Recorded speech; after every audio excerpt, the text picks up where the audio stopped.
Heads up, this podcast contains some swearing. Previously on Lost in Williamsburg. That body's useless. You can have it back, Aaron. Listen, why don't you come back to my place?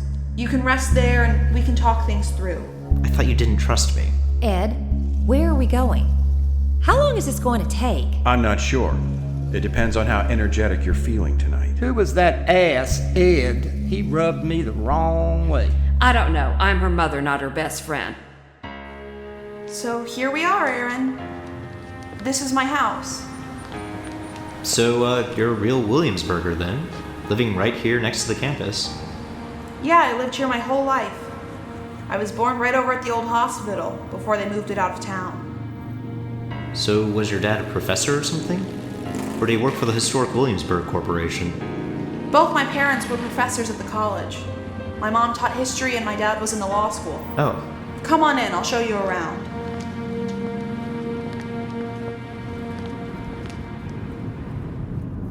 Jake, turn off here, onto the old country road. Yes, sir. You are looking a bit pale back there, Valerie. Unpleasant memories? No surprise there. Okay, Jake, drive down about 8 or 10 miles. I'll let you know where to pull over. Ed, this is not good. Why did you bring me out here? Well, Valerie, headquarters needs you to do us a favor. There was a little incident recently, and you seemed like just the right person to help us out. Really? How could I possibly help you out? You'll see soon enough.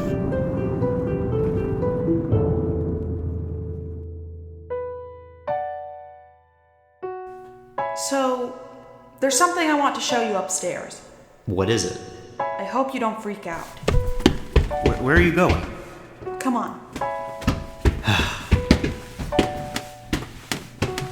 Down there at the end of the hall.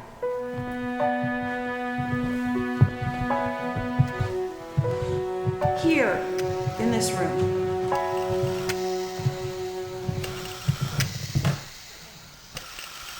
Who is that old woman? Are you sure you don't recognize her? Should I? Here, I'll lay down next to her and pretend I'm in a coma.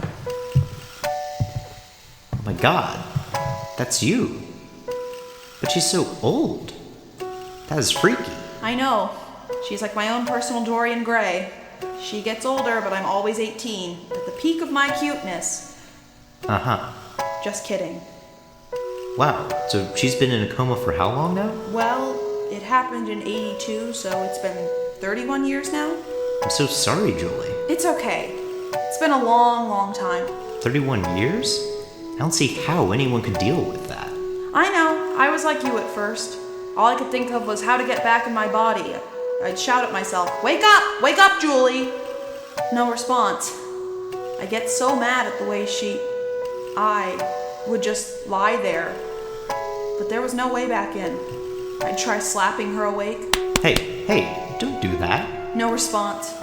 I'd get so angry. I would just beat on her chest. Let me back in! Julie, stop. But finally I just gave up.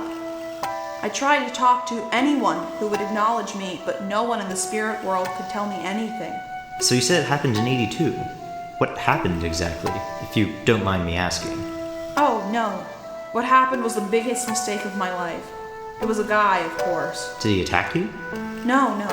Mark was my boyfriend. We had known each other since we were kids. We went to Matthew Whaley together.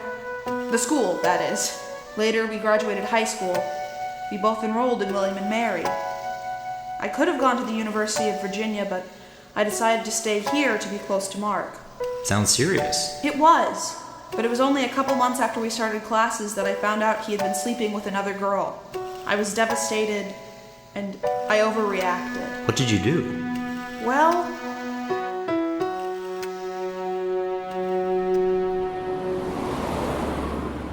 Wow, what a night for a drive on the old country road. Look at that moon hanging over the marsh. It's beautiful. Don't you think so, Valerie? Yeah, it's lovely. I should come out here more often. I could bring the kids out here for a picnic. Oh, hey, Ed. You know that farm? The one with the pretty red barns? Sure, I know it. It's up ahead, isn't it? Yep. Is that where we're going? No, why would we go there? Well, I have no idea. You haven't told me anything. Oh, I just mentioned it because I read about it in the Gazette today. Oh, yeah? What did it say? It said it was just sold to the historic Williamsburg Corporation for $3.3 million. Wow. I know, I couldn't believe it. It does have that gorgeous view of the James River. That doesn't come cheap. So what are they going to do with it? They can't tear it down. That thing's a landmark. No, they can't do that. But from what I read, the HWC is going to turn that place into a fancy upscale eco-spa with its own vineyard and everything. What? That rundown old place? Yeah, they're going to keep the outside of the building exactly the same. It'll look like an old farm. But inside it's going to be all sophisticated and high-tech shit. They say it'll be aimed at Fortune 500 executives and their wives. Those kind of people. Oh, when it's finished, I'll have to book me and the wife a weekend there. Money's no object for us, you know. Is that so? Whatever.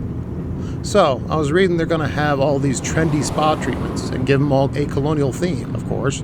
River rock massages, nude Virginia clay baths, and get this, they're going to give facials with powdered turkey poop. You gotta be kidding me. Why would anyone do that? Would you do something like that, Valerie? At my age, I don't think it would do much good. Yeah, there's the farm up ahead. It looks so dark and lonely now. It is lonely. It's kind of a shame to see it sold. Goodbye, old farm. Okay, Jake. Enough with the guided tour. Keep going down about another mile or so. There's a pull-off with a chain across it. Keep an eye out for it.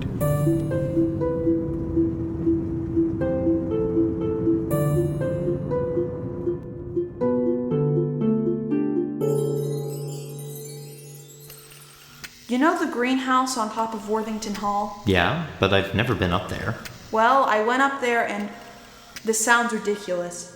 I ate some poisonous berries. Poisonous berries? I know. I mean, who does that? It was stupid. How did you even think of that? Oh, I had taken a botany class and I helped out in the greenhouse sometimes. I knew about a plant they had growing up there. It was supposed to be quick and painless. But I'd always heard that there was a girl who had jumped out of a window in Worthington. Yes, that's me. But the story got improved upon over the years. I didn't jump, I didn't shoot myself, and I didn't actually die. Another student found me up there and they rushed me to the hospital, but it was too late for me to fully recover. That's terrible. Funny, I guess the berries turned me into a vegetable, and now it's happened to you. But I didn't overdose. I was attacked. But your body is still alive. Somewhere. But listen, Aaron. After Matthew left your body, I got a good look at it. It was pretty banged up. You've probably got some brain injury or something that you're not going to recover from. You think so? I would just give up on the idea that you're going to get your old life back. I'm afraid you're right. But what am I going to do now? Do? There's nothing you can do. Just wait around for the end like me. Wait for your body to die and your spirit to pass on to the next world. I'm guessing it won't be long either. Your body's certainly not getting the care that mine is. Huh. I'm guessing I've got 20 years or more to go. You? I'd give you another couple days at most. Jesus. Sorry, that was a bit blunt. And then what's going to happen to me? Then you'll either disappear to somewhere, I have no idea where, or maybe you'll be like those others. What others? You know, all those people wandering around town. Oh, yeah. So are they all completely dead? For the most part. There are a few people like you and me, not many, who are sort of in transition. Almost dead, but not quite there. But most of them, they're completely dead. 100%. But you said something about disappearing. Well, from what I can tell, there isn't everyone who's ever lived here, or else it would be a lot more crowded. Right. And I've seen lots of people die. Sometimes you can see their spirit, or whatever it is that we are, rise up out of them. At that point, their spirit usually freaks out and runs off. But other people just die and there's nothing. If they had a spirit, it doesn't show itself. But where would they go? Heaven? I have no clue. I'm sorry to be pestering you with all these questions. It's all right. I wish I could help you, Aaron. I do. I wish I could help myself. I wish I could help my family. It's all just fucked up. You're right about that. Man, that vigil I went to, all those people worried about me, it's going to be hard on them when they find out I'm gone. At least your family still has you around. I don't know. I'm such a burden on them. Having to take care of me, wash me, and change the bedpan. I think it would be better if my body just died. I'd kill myself for real this time. if I could.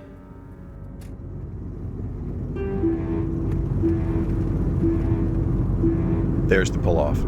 I see it.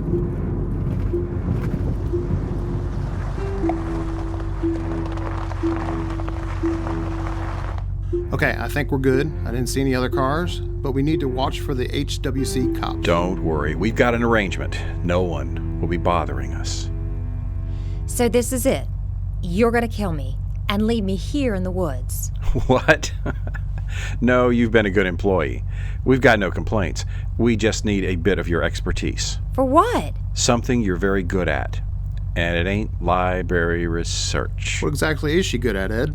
First things first. Valerie, get out of the car and unlock that chain. Here's the key.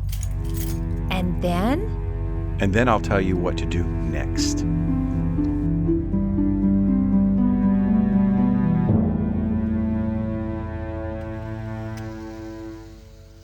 So, Julie, what have you been doing all these years since the accident? It must get pretty monotonous. Not as much as you'd think. I've actually become something of a world traveler. What do you mean? How? Well, it's not that hard to get around when no one can see you. You just hop on a bus or train and head up to the Richmond airport, and from there you can get a connection to pretty much anywhere you want to go. No kidding. Yeah, I just walk around the checkpoints, wait for the door to open, and squeeze my way on in with everyone else. Huh. I guess I could do that too. Yeah, I could show you around the world. I've been everywhere. Europe, Asia, even Antarctica once. Oh, come on. I've made friends with ghosts all over the world. But after a while, even that gets old. For some reason, I'm always drawn back to Williamsburg. Yeah? I'm not sure why. I could be sitting on top of the Eiffel Tower, looking over the Trocadero. But for some reason, I'd rather be in the greenhouse on top of Worthington Hall. That just blows my mind. So my whole life, I've been surrounded by dead people, probably millions, watching my every move? That's so embarrassing. Don't worry, Aaron. I doubt anyone's interested in you.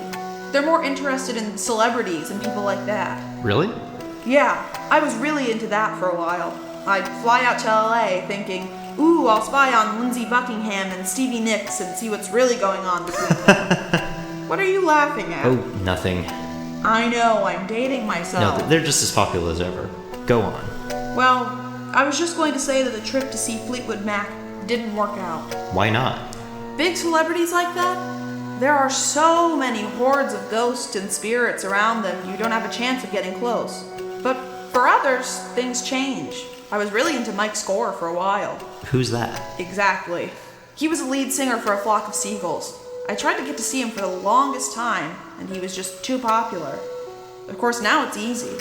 But once you spend time spying on someone, watching them shower or having sex, it's just kind of... Creepy? Yes. Not my proudest moment.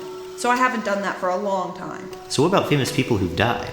Do you know any of them? No, they wouldn't have time for a nobody like me. It's funny, you'd think being dead would bond you with other spirits, but it's no different than the living world. Everyone's got their own thing going on.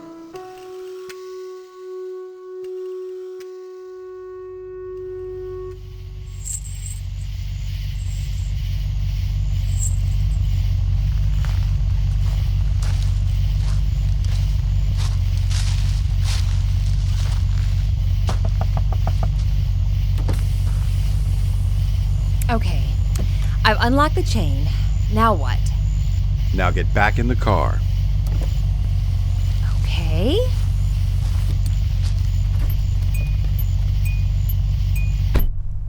Jake, just follow this little side road down as far as it goes. Ed, what are you gonna tell me? What the hell is going on? Yeah, I'm kind of curious myself. All right, I guess it's time to spill the beans. So, Jake, we happen to have a bit of a celebrity here with us tonight. Oh, yeah? I don't think I've seen her before, and I'm pretty good with faces. Well, she hasn't been in the news for quite a while now. What's it been, Valerie? 25 years? I've lost count. I'd try to forget about it, too, if I was you. So, Jake, did you ever hear about the Old Country Road murders? It was probably before you moved here. Yeah, I've heard of a few stories, but I don't know the details. Well, Valerie knows them very, very well. Don't you, Valerie? You sure are quiet all of a sudden. So, Val, I've got a little gift for you here in the glove compartment. Here you go. What's in there? Let's let Valerie open it and find out. Come on, take it. No, thanks. I don't really want it. Just take it. All right.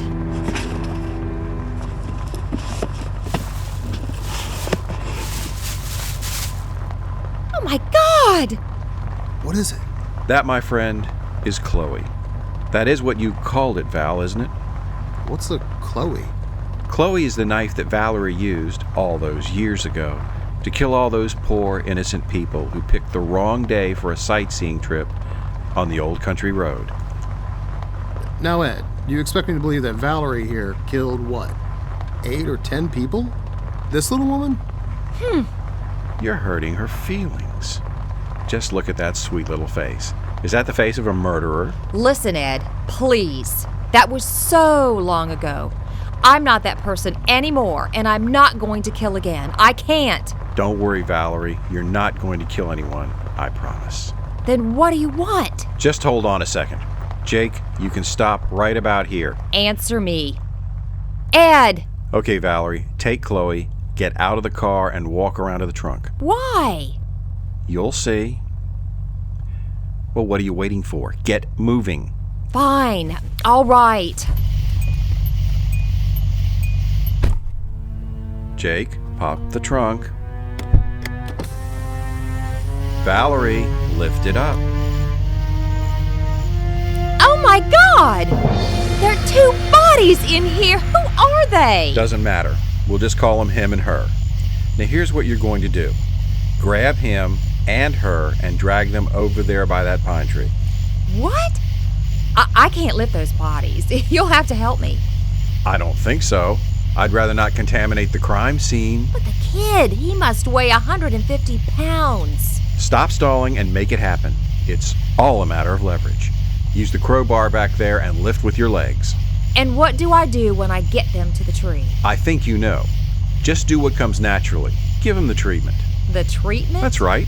Headquarters thinks it's time to revive the old country road killer. Oh, after all these years? Why? I have no fucking idea. I just do what they tell me. Oh, this is unbelievable. So where's the crowbar? You've been listening to the audio drama Lost in Williamsburg. Tonight's episode was entitled Headquarters. Our cast included Casey Johnson as Aaron Seeger, Juna Knight as Julie, Tony Spunzo as Jake, Linda Hertzler as Valerie Dunhill, and Mike Turner as Ed. Tune in again next time for the season finale of Lost in Williamsburg. So, Julie, whatever happened to Mark, the guy you couldn't live without? I don't know, and I don't want to find out. When are you 2 going to be finished with your dinner? Jesse, who are you talking to? Nice work, Valerie. Almost done.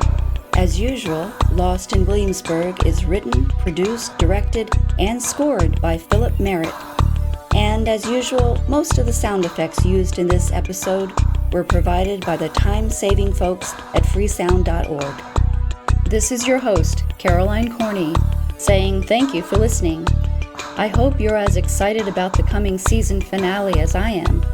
I plan to invite 20 or 30 of my closest friends to sit in front of my desktop to listen in. Though we're usually so loud and drunk, we can't hear half of what's going on. Good night.